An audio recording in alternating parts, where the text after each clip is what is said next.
So I just got a new camera today, a Flip Ultra HD in 8GB. Bought it off eBay for pretty cheap, and I decided I'd try to give this camera a little test run. So I'm gonna go ahead and solve a Rubik's Cube and see how it looks in 720p.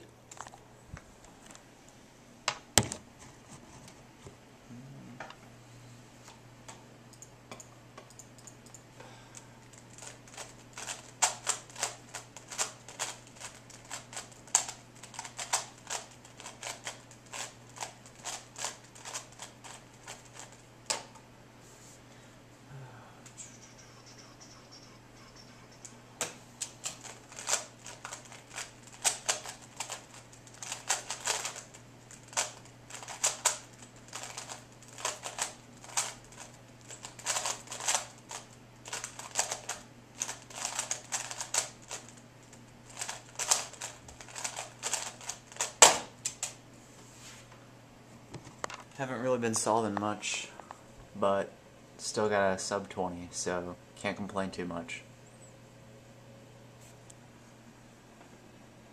HD Rubik's Cubes.